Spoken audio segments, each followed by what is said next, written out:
If your mind feels like it never shuts up, if one tiny thought snowballs into a full-blown internal crisis, or if you're replaying conversations in your head, over analyzing texts or messages on social media, if you're predicting every worst case scenario, you're calling it quote unquote overthinking, you are in the right place. Because what a lot of people don't hear or may not fully appreciate is that your mind isn't loud because you're broken. Okay? Your mind is loud because it learned over time that being loud kept you safe. And if you may have grown up around instability or stress or criticism or scarcity or emotional unpredictability, you naturally learned to scan, to prepare, to anticipate the worst. And so you learned to stay one step ahead so that nothing catches you off guard. And that survival strategy, which is what it is, has followed you into adulthood, maybe into your work, in the way in which you show up in meetings or around your boss or in your business or your relationships and your sense of self. And I know this pattern all too well. I inherited it too from parents who went through things I still struggle to imagine. The level of challenges and adversities and traumas and hardships that they faced. From building a startup while silently battling my own mental health challenges, from years of anxiety, of feeling unsafe or uncomfortable in social situations, overthinking, perfectionism, feeling like my brain was constantly stuck on high alert. And while that wiring actually helped me think really deeply, it helped me create, it helped me critically think and solve problems and achieve, it also created so much suffering. It also created so much suffering. And that's because an untrained mind will always pull you towards fear. And a dysregulated body will always keep you stuck in survival, playing out the same survival patterns. And so one intrusive negative thought can quickly turn into a whole Netflix miniseries of doom and gloom if you don't know how to work with your attention, if you don't know how to tame and train your mind so it works for you instead of against you. So today, we're really going to unpack why your mind never stops through science, psychology, neuroscience, Buddhist, Stoic wisdom, and also my own journey and my own battles and practices that have helped me go from being completely run by my own thoughts to actually resting in the awareness behind them.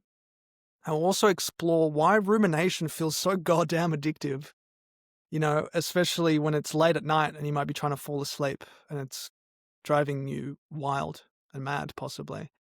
What the brain is actually trying to protect you from, why your nervous system is fueling this mental chaos, and also the tools to help you shift from this wild, untamed, uncontrollable rumination to presence and to peace. And so my goal is very simple. This is my intention. By the end of this episode, I really, really want you to walk away with a calmer mind, a much clearer lens, and a deep, deep understanding, and even knowing that you are not your thoughts. You are not your thoughts. You are the awareness that's noticing them. All right, so let's crack into it. A common theme that I will bring up as a reminder for you, because for so long I wish people told me this, and for so long I just created more unnecessary suffering for myself, is that this is not your fault. This is not your fault. This is conditioning. This is neuroscience. And overthinking, I believe, is really thinking too much, right? It's thinking in the wrong direction. It's constantly focusing on thoughts that don't serve you as opposed to thoughts that do. It's thinking about threats. It's about scarcity. It's about self-protection and self-preservation. And of course, it makes sense because the brain evolved to predict danger. When we were out on the savannah as hunter-gatherers, we grew or developed this brain and nervous system to protect us from very real threats, like a saber-toothed tiger. But the modern world and the way in which it's been designed and set up with the tools and technologies that are constantly surrounding and bombarding us every day is that it hijacks this threat detection system. And so your mind isn't loud, or your mind isn't running uncontrollably because you're broken or because it's your fault. It's because your mind learned that loudness kept you safe. And there's some very real research to support this. I mean, we tend to focus on the negative. I mean, it's nothing new here with respect to a negativity bias from Baumeister, which taught us and helped us understand that the brain is effectively like Velcro for threat. It latches onto threats, and Teflon for positive stimuli. And we have to understand this, that, we have about 60 to 70,000 thoughts a day, and about 70% of them are negative. So we already have like an ingrained negativity bias in us. And not to mention that when you're not, engrossed in a task in your work, your default mode network, your DMN, is responsible for daydreaming, for self-talk, for imagining the future, for replaying the past. When you might be driving and you're so checked out and you're replaying the same conversation from the party or the event or the workplace around, I can't believe she said that to me. I can't believe he didn't say that to me when I really could have heard that. And, you're sort of responding to these constructs of mind as though they're happening right now and creating a lot of unnecessary suffering in the process. So when the mind is overactive, your mind is stuck in these loops and it worries and it ruminates. And that's why practices like meditation and presence actually quieten down this default mode network. I mean, we've heard it all before, and we spoke about this in the episode with Constantine around meditation and different practices and why they're so useful. I think that like the limitation that many people have, and I know I did for a very long time, is that I kind of gave things a crack for like a few days or a few weeks, maybe a few months, and then I stopped, and then nothing really changed. So I think like what's really helped me grok this and feel a bit calmer after stillness is incorporating different practices into my life and into my day like I would brushing my teeth. And I found that, it only is hard until it becomes a habit, because I value making time for stuff like this, since I really believe it's the difference between living a peaceful and joyful and happy life and a very negative one. Tony Robbins said, like, the quality of your life comes down to the quality of your emotions. And so if I'm constantly worrying about something that did or didn't happen, replaying events from the past, or trying to predict some worst case scenario in the future, I'm going to feel really shit. Even if I'm on an exotic island in paradise with a cocktail in hand and I'm enjoying a beautiful landscape and traveling and sightseeing, but I'm still worrying, like, what kind of quality of life is that? Buddha, the OG, even said your worst enemy cannot harm you as much as your own unguarded thoughts. I truly believe like this work that we're doing and that you're joining me in is so important. I think it's the most important work you could ever do in your entire life, because it ultimately determines how you show up in your relationships, in your workplace, in your business, in your creativity. It's like the fundamental root cause to your mental and emotional state. So I thank you for being in this conversation with me. It's super powerful and it's super necessary. And I know through my journey that it wasn't always like this. I had to navigate my way through some tough situations and conditioning, growing up with, parents who fled hardship, communist regime in Romania, and working at McDonald's and feeling very unsafe in refugee camps in Germany before coming over to Australia, and dealing with stigma and discrimination on account of their background, and just all kinds of challenges that I couldn't possibly imagine what it's like to go through. And I'm so grateful for the massive sacrifices that they made to be able to set me up for the best possible life, far better than they could have imagined. And so I'm so grateful for it. And I see how much suffering and scarcity and vigilance that they adopted as a result of their own programming and as a result of their own environments in these poverty-stricken or unsafe environments, constantly feeling like I have to always prepare for the worst.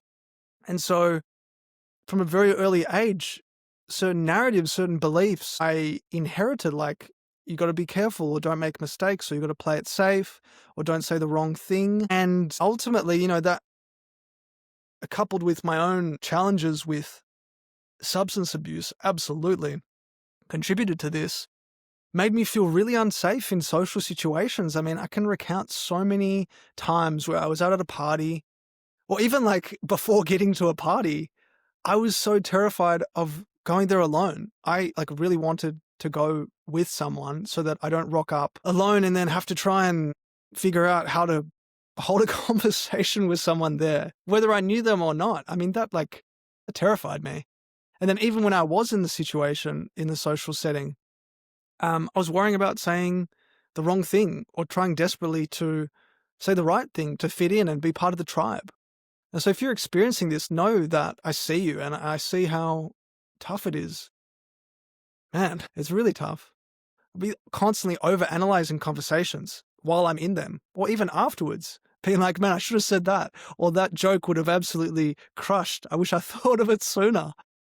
There's just so much self-criticism, just hyper self-criticism. So much so that I was, up at 3 a.m., like ruminating about, why I feel behind compared to my peers, why I'm not where I'm supposed to be, whether I was 18 or 20 or 25 or 28, and feeling like, man, like, is this all I have to show for it? And it sucked. It really sucked. If you're going through this, yeah, I feel you. It fucking sucks. Sorry for the French. And then even, like seemingly successful running a startup and building a team and winning awards and speaking on stages, like that still was riddled with so much suffering. I was overthinking the copy that would go out on a LinkedIn post, the language that I was using, and being so afraid of like how people might perceive me for going public with my story and my family challenges and traumas. So much so that I actually like delayed going public with my idea for over a year because I was so petrified of what other people would think of me. And I was so like paralyzed when I was pitching or posting. And then, I remember the very first time I pitched at an event and the very first time I actually shared my story publicly in person. And I mean, I still got the photos and the videos to show it. I mean, you probably can't see it in it, but my hands were so clammy. I had a frog in my throat. I had a testy pop. For those who don't know what I mean, like my voice cracked like a prepubescent or a newly pubescent 15-year-old guy. I was just so afraid of judgment. I just felt so much pressure building a mental health company while struggling with my own mental health. But what I realized is that my mind wasn't the enemy. It was just like a scared child trying to keep me safe. And what I've learned through my own study of these concepts and practices and going through my own healing journey and then training myself and going through different teachings and courses to learn more about this is that thinking fast, ruminating is really a survival advantage. And quote unquote overthinking, like I said, I don't really think there's such a thing as overthinking. It's just thinking about things that don't serve you as opposed to thinking about things that do. But even in that, I think it's a result of this survival wiring and the modern overstimulation that we're bombarded with. So the mind is constantly predicting danger, even when no danger is currently present, even though there's no saber-toothed tiger waiting to pounce on us. Daniel Kahneman, who wrote Thinking Fast and Slow, talks about this system 1 threat detection, where you have two thinking systems. System 1 is fast. It's automatic, it's emotional, it's always scanning for danger. And this is the part of the mind that constantly jumps to conclusions, catastrophizes, reacts before you've had any time to really consciously reflect. And overthinkers often live from system 1 instead of the slower, calmer, peaceful, present system 2, which is very deliberate, which is very logical.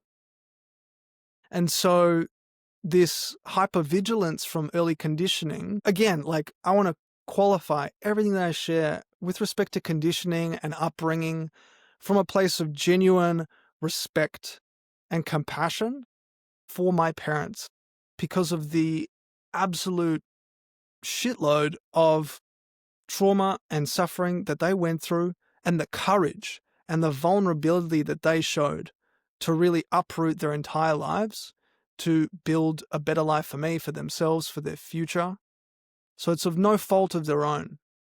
And it's, in some ways, like I've talked about on previous episodes, it's actually been a gift to me because I wouldn't be the man that I'm proud to be today were it not for these challenges and this conditioning.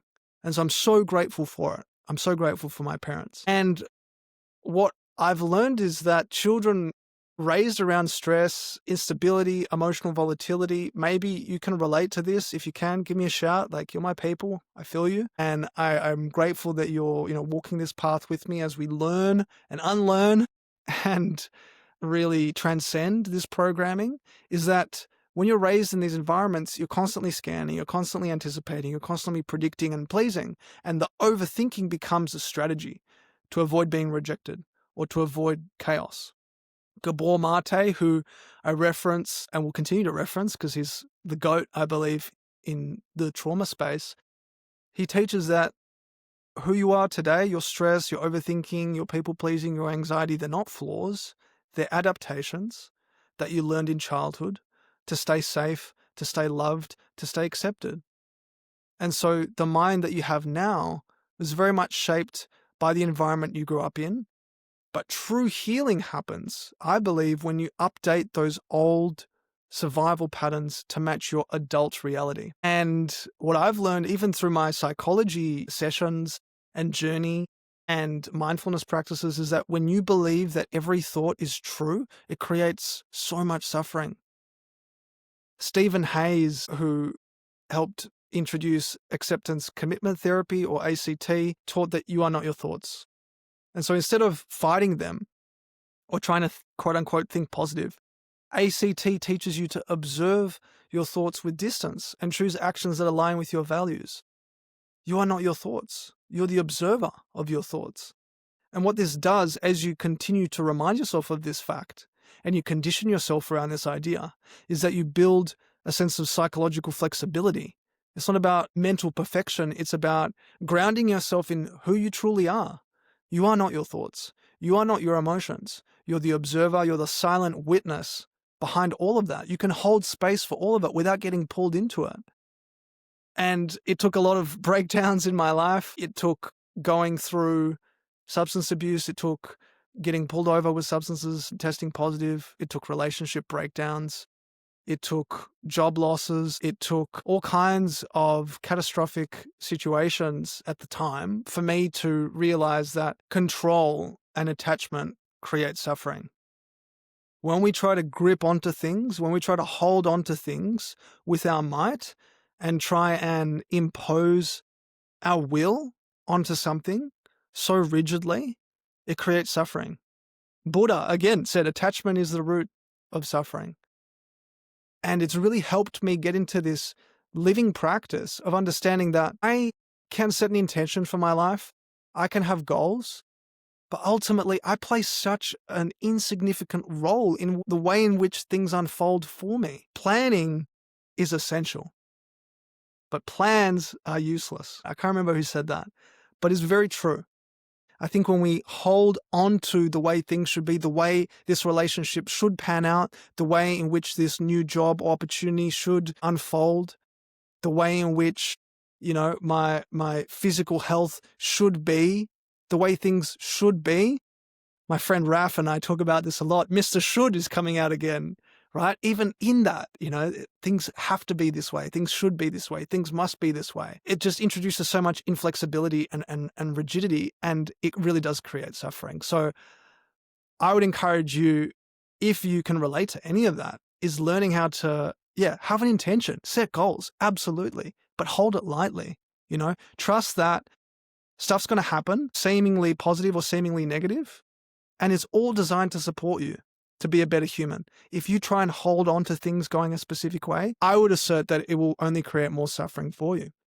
And even Shakespeare said in Hamlet, "Nothing is either good or bad, but my thinking which makes it so." Nothing is either good nor bad, but my thinking which makes it so. So yeah, stuff will happen, quote unquote good stuff, quote unquote bad stuff, but you get to decide. If you hold on to things if you hold on to things constantly needing to be quote unquote good, again, it creates more suffering. And even in that, that one negative thought, which activates the default mode network, can turn into a full Netflix miniseries of doom and gloom in less than a second. And this is especially true for high IQ, high sensitivity individuals. So I really want to share with you a real practical framework to train a wild mind and to condition it and to teach it to sit like you would teach a puppy. Do you have a dog? If you don't have a dog, I encourage you to get a dog. That's for me as well, because I love dogs. I've never had a dog of my own. I'd love to. And I love looking after other dogs. It brings me so much joy. But I think it's a really good analogy or a metaphor to use, because an untrained puppy will just run around wild. When you're taking it for a walk, it'll try and pull you in this way, pull you in that way. It'll run amok. It'll create unnecessary conflict with other dogs potentially. And so going through certain practices like metacognitive practices or awareness practices really remind and ground this idea that you are the inner observer, that you're not the thought, that you're the awareness noticing the thought. And what that does, over time, you can spot the mind when it creates a story about something. And you can label it and be like, there the mind goes again, thinking, worrying, predicting. That's so interesting. I'm going to bring it right back to what's important, to what serves me, to what actually is going to help me in my journey, as opposed to what's not.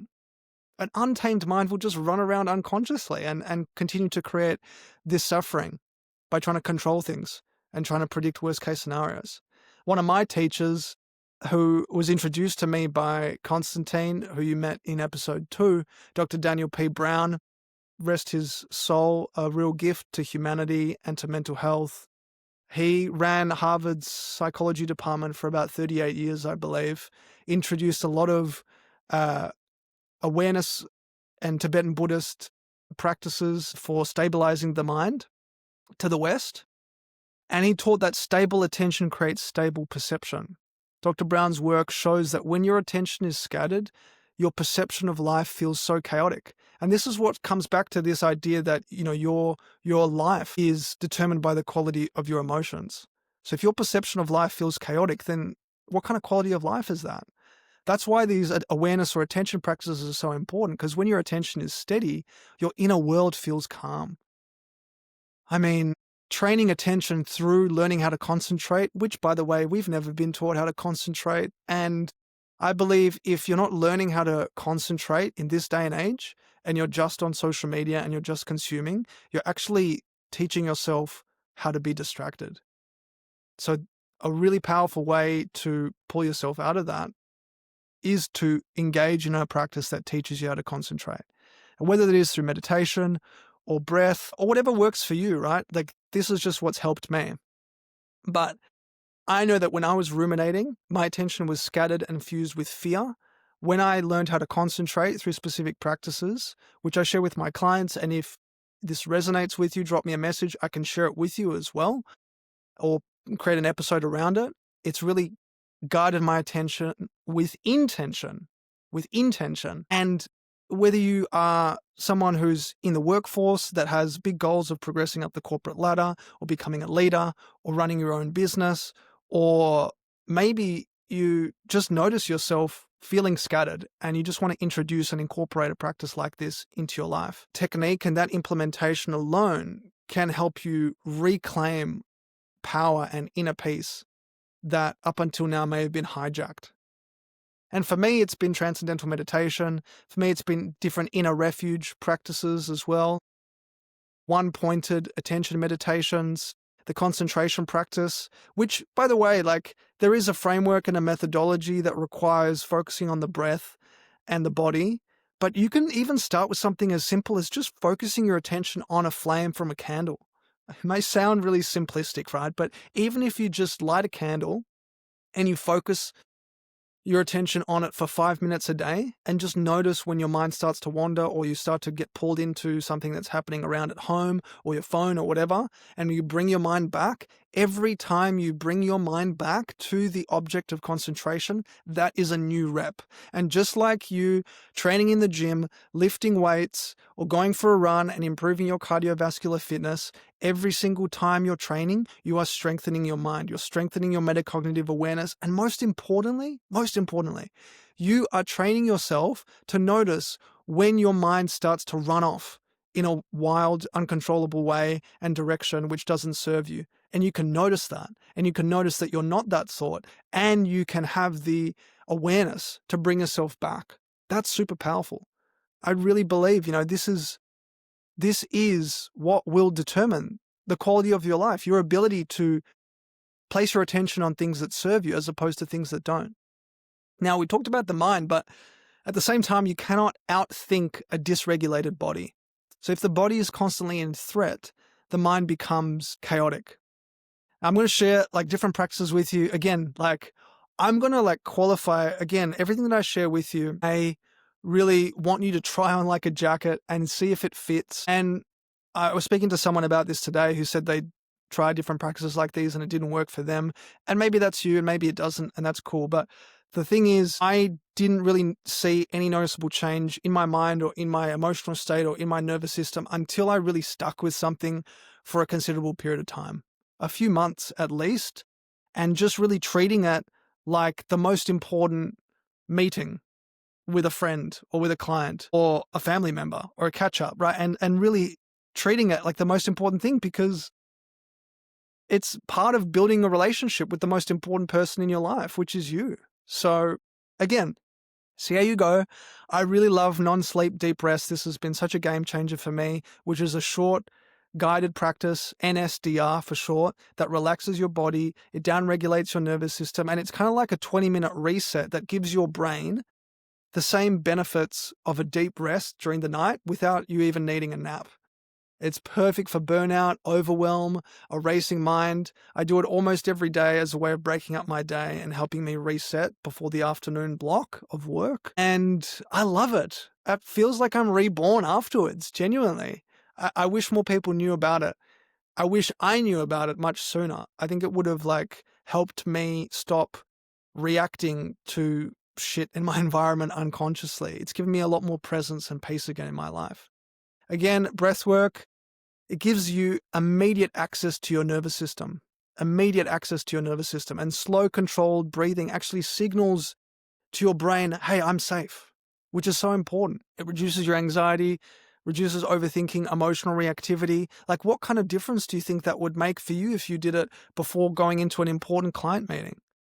Or before sitting down with your children at the end of a busy day that may have felt stressful? These practices aren't just about supporting you. It's really sending positive ripple effects into your environment, into your networks and relationships as well. Everyone gets to benefit. It's amazing. Vagal toning as well is really powerful. The vagus nerve is a really, really powerful nerve, a really important nerve, which if you're interested in this idea of coming back home to yourself and healing, and I'm sure you are, otherwise you wouldn't be here with me. Vagal toning is really important for calming your body. So even humming or singing, doing that in the car or when you're alone or with others, whenever you want, whenever you feel comfortable, and doing long exhales, cold water on the face, gentle breath work. These are different ways that you can tone your vagus nerve, activate your parasympathetic, your rest, digest branch of your autonomic nervous system, and create grounded safety, which brings me to the next piece. Grounded, being grounded, right? You hear it all the time. What does this even mean? My mission really is to try and break down these concepts that are kind of thrown around quite liberally in the wellness space or the mindset space or personal development space, and actually make them really practical and helpful and digestible for you. Because grounding really brings your attention back into your body and the present moment. It interrupts these cycles of rumination. It pulls you out of this Netflix miniseries of doom and gloom. And it's super simple. It's just a matter of potentially even feeling your feet on the floor. noticing your breath, touching a textured object around you, tuning into physical sensations, grounding with your bare feet in the earth. And there's just a wealth of research to support the power of connecting to the vibration of the earth and the power that it has in discharging electrons and being able to support you in actually feeling calmer as opposed to constantly on edge and reactive. And a reference to Daddy Huberman, Andrew Huberman. Cold showers or cold plunges, they trigger this controlled stress response to train your nervous system to return to calm more efficiently. Now, I know I've gone through quite a few here. I really want to try and, encourage you into exploration as opposed to just trying all these things, because I believe you can out-ritual yourself and ritual yourself into oblivion and into escapism where you're not even focusing on what's in front of you anymore because you're so immersed and engrossed in these practices. I share them with you because that's what has helped me, and I cycle through them in ways in which serve me. You can do one of them, you can do all of them, you can do a few of them, you can do none of them. I just, encourage you to have an open mind and an open heart, because these ideas and these techniques have really helped me go from feeling like I'm a slave to my mind to really being a master of my mind and being able to direct my attention to what matters most, into the person that I'm sitting across from, and really offering them my pure presence, whether it's a loved one or a friend or a family member, whether it's a piece of work that I'm sitting down to do that maybe I'd been delaying or procrastinating on. By being able to have these practices, it means that I've actually stayed committed to following through. It means I've actually made progress in my relationships and in my work. I mean, I wouldn't be recording this episode right now were it not for practices like these, right? So it's been a really big game changer for me. And, to quote, the greats in Buddhism and Stoicism, the pain that you experience is inevitable, but the suffering is optional.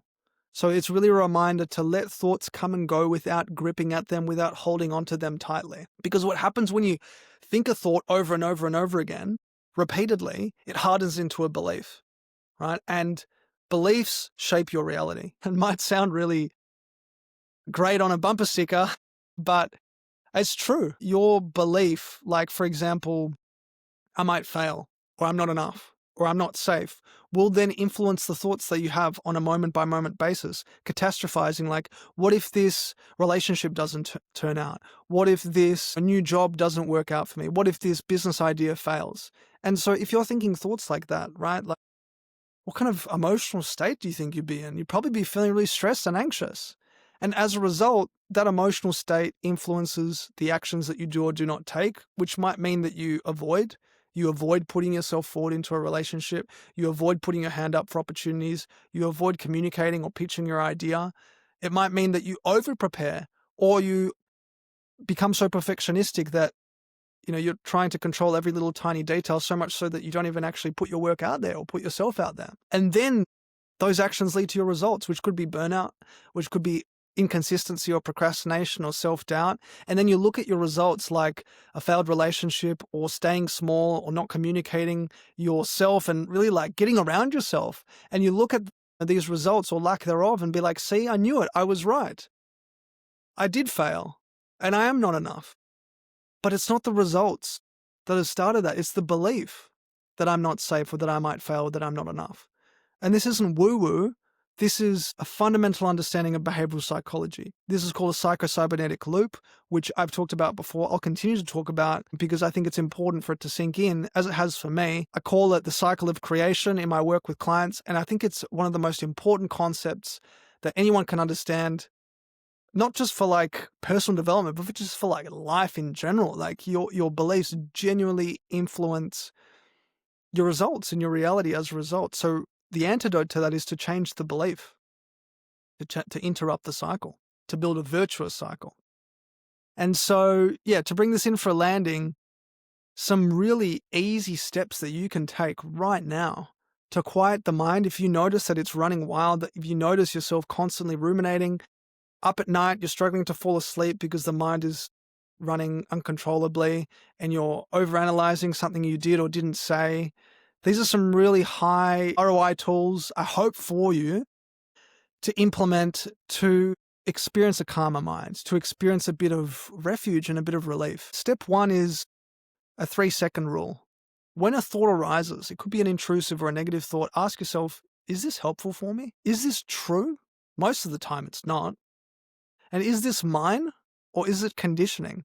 Most of the time it's conditioning. Step 2 is a bit of distance. Put some distance between yourself and this thought. Change I'm anxious to I'm noticing anxiety. And change I'm overthinking to I'm noticing this thinking. Right? It is that constant reminder that you come back to that you are not your thoughts. You are the observer behind them. And step 3, you can do a 4-4-6 breath, which is really powerful. So in for 4, hold for 4, and out for 6. And a lengthened exhale, as I've mentioned, signals safety to the brain. It quietens your default mode network, the ruminator, the sense of self that constantly gets reified when you're not engaged in a task. Step 4 is create a mental stop point. This is really powerful. This is scheduling worry time. If you're noticing yourself slip into worry, schedule it like you would a client meeting. Schedule it like you would going to the gym. Schedule it like you would seeing a friend. This is backed up by research in cognitive behavioral therapy. CBT therapists use this all the time to reduce anxiety, where you set aside 10 to 15 minutes, a window each day to deliberately worry or problem solve. It's completely devoted to worrying. And what you're doing by containing your worry to a scheduled time slot, your brain stops looping. It stops interrupting your entire day with these intrusive thoughts. And it teaches your mind, not now, okay? All right, not now. I hear you. I get it, right? I know we got to get on top of this, but not now. And lastly, step 5 is the one-line journal. What is the thought that I'm believing right now? What is the thought that I'm giving power to? And notice that. And then to take inspiration from Byron Katie's work that I highly encourage you to get into, we've spoken about it a few times already, on the Liberated podcast is, who would I be without this thought? Who would I be if I couldn't think this thought? And how would I act? How would I feel if I couldn't experience or believe or think this thought? What is a thought that would serve me? And just take yourself through that process, either mentally or I think even more powerfully in a journal. So yeah, to bring this in for a landing, I love saying that, don't I? Your mind isn't the enemy. It's like an untamed protector. Now, when you tame it and when you condition it, when you train it to sit like a really well-behaved, obedient puppy, you experience the kind of peace and calm that I want you to experience. That is always accessible to you. The peace doesn't come from stopping your thoughts. It comes from no longer obeying. It comes from no longer giving into them. It comes from noticing that you've been misidentifying with them and remembering that you are not your thoughts. So I love you so much. Thank you so much for being here. I hope this episode has been helpful for you. If it has, please share it with someone who you believe their mind might be loud right now, whose mind might be running wildly and uncontrollably as well. Let's get this message out there to more people to really build a community and a collective of people who are really determined to think consciously, not only so that they can operate from a more powerful and peaceful place, but so that they can help others along the journey as well. I mean, this work has not just helped me improve myself, it's really helped me gain access to a place where I can offer more love and peace and presence to those around me. And I'm so grateful for it. And I'm so grateful for you, for being here, for sticking out to the very end of the episode, because it tells me that, you're really committed to this as well. And you're really committed to your own journey of becoming a better person so that you can help others as well, so that you can share a bit more love and a bit more peace and a bit more calm and compassion and care in a world that may not seem very loving and caring and compassionate. So thank you. I love you so much, and I'll see you in the next episode.